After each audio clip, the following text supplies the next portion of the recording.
Violet eased her black BMW into a spot outside the quaint downtown cafe, the engine purring to a stop like a satisfied cat.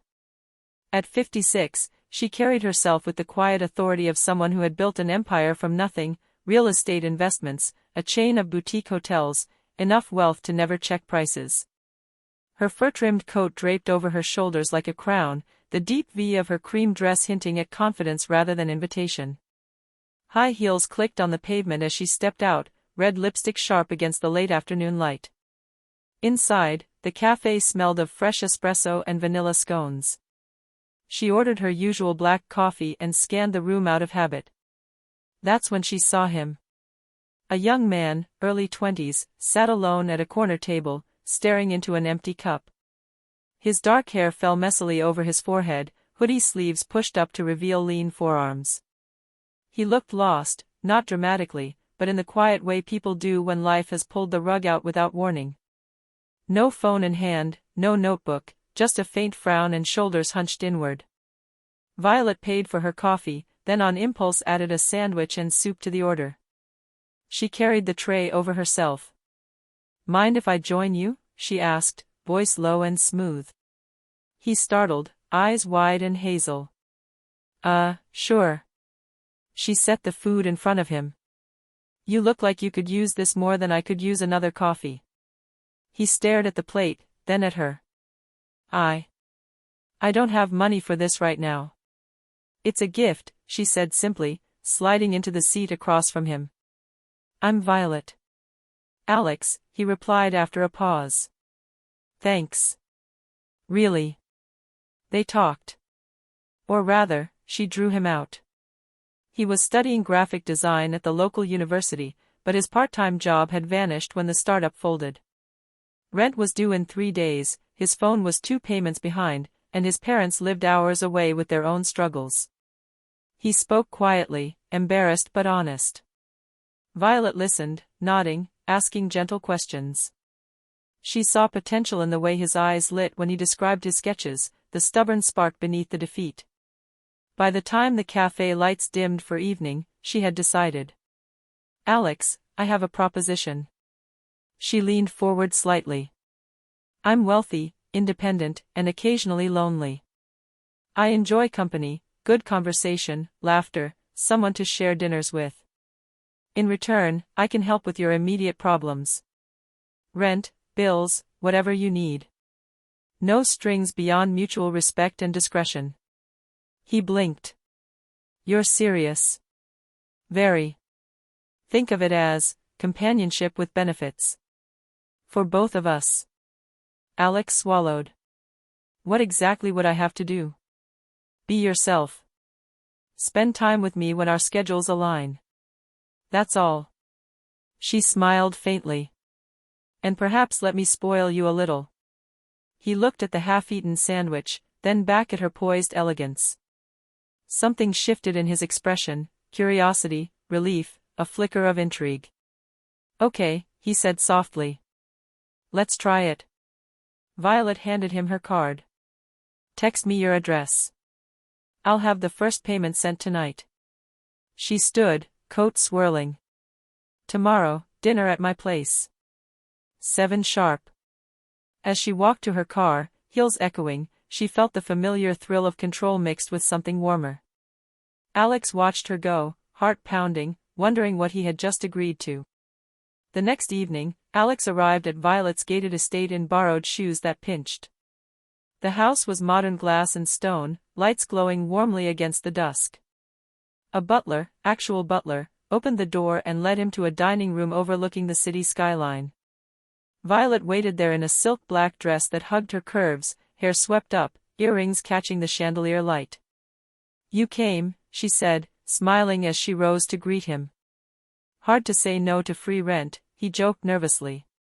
Dinner was exquisite: seared scallops, roasted vegetables, wine older than he was. Conversation flowed easier than the night before. She asked about his art, he pulled out his phone to show sketches. Violet leaned in, genuinely impressed.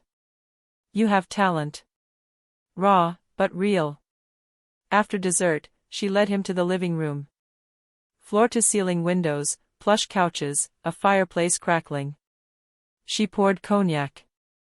"Tell me what you want, Alex." "Truly." He hesitated. "Stability. A chance to focus on school without drowning." "And beyond that?" He met her eyes. "Someone who sees me. Not just as a kid who's failing." Violet set her glass down. "Then let me show you something." She stood, offering her hand. He took it. She guided him upstairs to a guest suite, king bed, walk-in closet already stocked with clothes in his size. "This is yours when you need it. No pressure to stay." They sat on the edge of the bed. She touched his cheek lightly. "May I kiss you?" He nodded. The kiss was slow, deliberate, her lips soft, experienced, tasting of cognac. His hands found her waist tentatively. She pulled back, smiling. "Good boy." That night they didn't go further. She sent him home with an envelope containing enough cash for rent and groceries, plus a new phone. "Text me when you get home safely." Alex lay in his cramped apartment later, staring at the ceiling. The money felt real in his hand. Her kiss lingered on his lips. He texted, "Home safe." "Thank you." Her reply came instantly, "Sleep well, darling. Tomorrow we shop." Shopping with Violet was surreal. She drove him to high-end boutiques in the city center, her BMW gliding through traffic like it owned the road. Inside the first store, sales associates greeted her by name. She selected shirts, trousers, a leather jacket, pieces that made Alex look older, sharper. "Try this," she said, handing him a tailored blazer. In the mirror, he barely recognized himself. "You look incredible," she murmured behind him, hands on his shoulders. Their eyes met in the reflection. Heat rose in his chest. They lunched at a rooftop restaurant. Over salads and sparkling water, she explained her life, widowed young, no children, business empire built on instinct and ruthlessness. "I don't need anyone," she said. "But I want someone. Someone who appreciates what I offer." Alex listened, fascinated. "Why me?" "Because you didn't beg. You were honest. And there's fire in you." That afternoon she took him to her favorite jeweler. She bought him a simple silver watch, understated, expensive. "A reminder," she said, fastening it on his wrist. "Time is yours now." Back at her house, tension built. She poured wine, dimmed lights. They sat close on the couch. Her hand rested on his thigh. "Tell me what you like," she whispered. He admitted shyly, being guided, praised. Violet's smile turned wicked. "Then let mommy take care of you." The word sent a jolt through him. She kissed him deeper this time, hands roaming confidently. Clothes came off slowly. She was commanding yet tender, teaching him with touches and words. When he shuddered under her, she held him close afterward, stroking his hair. "You're safe here." He left that night with new clothes, the watch, and a growing ache he couldn't name. Her text arrived as he drove, "Proud of you tonight. More soon." Weeks blurred into routine. Alex moved most of his things into her guest suite. Mornings he worked on designs at her home office, afternoons she sometimes joined him, offering sharp feedback that improved his portfolio. Evenings were theirs, dinners, movies, or simply talking until late. Violet introduced boundaries. "This isn't ownership," she said one night over champagne. "You can walk away anytime. But while you're here, you're mine to spoil and cherish." He tested it once, skipped a dinner to hang with friends. She didn't punish, she simply waited. When he returned, apologetic, she pulled him into her lap. "I missed you," she said softly. No anger, just honesty. It pulled him closer. Intimacy deepened. She taught him patience, control, how to please her. In bed she was dominant, guiding his hands, his mouth, rewarding obedience with praise that made him melt. "Such a good boy for mommy," she'd murmur, and he'd come undone. One evening she took him to a gala.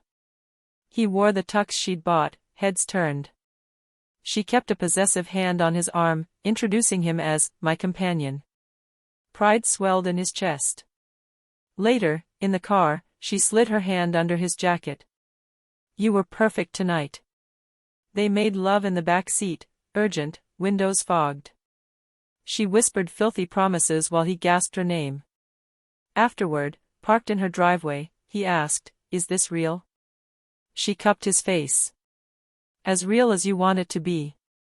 Jealousy crept in unexpectedly. Alex saw a message on her phone from an old business associate, flirty, familiar. He didn't accuse, but withdrew slightly. Violet noticed immediately. Over dinner she confronted it. "Talk to me." He admitted feeling small next to her world. "What if you get bored?" She set her fork down. "Boredom comes from predictability. You surprise me every day." She stood, pulled him to the bedroom. There she blindfolded him, tied his wrists loosely with silk. "Feel this," she said, trailing kisses down his body. "Only you get this from me." The session was intense, sensory, affirming. When she removed the blindfold, tears pricked his eyes. "I don't want to lose you," he whispered. "You won't," she promised. They grew bolder. Public touches, a hand on his thigh under the table at restaurants. Weekend trips, her private jet to a coastal villa. There, on a balcony overlooking the ocean, she asked him to call her mommy openly. The word felt right now. But cracks appeared. His friends questioned the arrangement. "She's using you," one said. Alex defended her fiercely, but doubt lingered. Alex's final university project loomed, a major portfolio review. Violet cleared her schedule, turned the home office into his studio. She brought coffee, ordered takeout, reviewed his work late into nights. "You're going to kill this," she told him. The night before submission, stress hit hard. He paced, doubting everything. Violet pulled him to the couch, held him. "Breathe. Let me take care of you." She ran a bath, joined him in the tub. Slow, soothing touches turned heated. She brought him to the edge repeatedly, denying release until he begged. When she finally allowed it, he shattered, clinging to her. The review went perfectly. His professors praised the maturity in his designs. Celebration dinner at her favorite steakhouse. She raised a glass. "To my brilliant boy." Later, in bed, he said, "I love you." Violet froze. Then smiled softly. "I love you too." But love complicated things.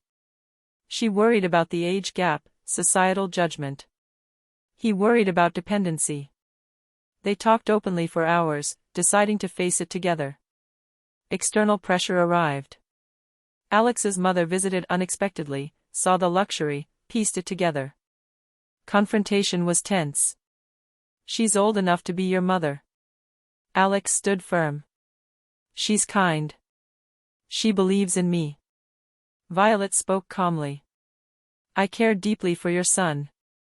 This isn't exploitation." His mother left angry. Alex was shaken.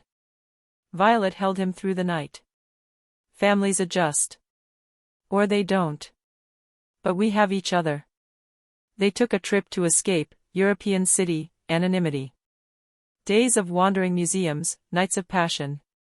In a historic hotel, she surprised him with a promise ring, simple platinum. Not marriage. Commitment. To us.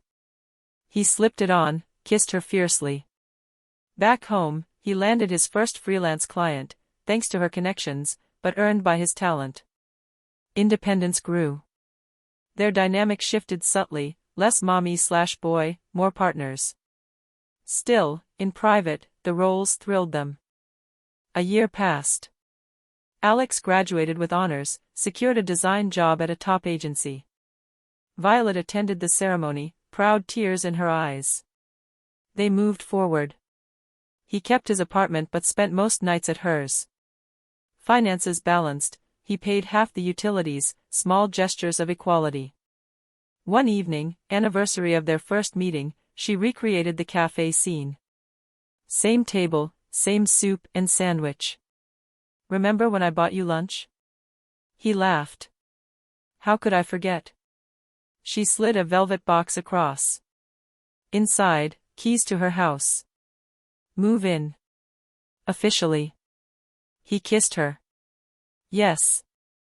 That night they made love slowly, reverently. No roles, just them, two people who found each other against odds. In the afterglow, she whispered, I never expected this. Neither did I, he replied. But I'm glad I looked lost that day. They fell asleep entwined, the future open and bright. Violet, the sugar mommy who became so much more. Alex, the young man who found home.